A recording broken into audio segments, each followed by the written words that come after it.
அதான் அதான் அதான் அதான் ஃப்ரேம்ல வாங்க. ரைட்.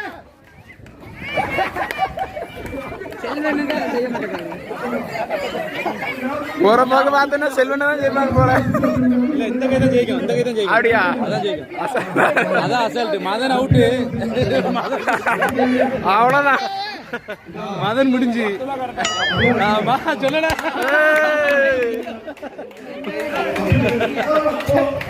இல்ல இல்ல பிடிக்கணும் பிடிக்கணும் பிடிக்கணும் பிடிக்கணும்.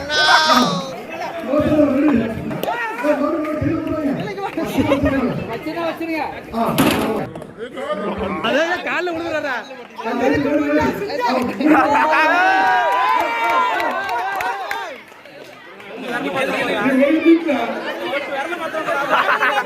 வரல் மாத்திரலாம் கூட விரல பிடிக்காம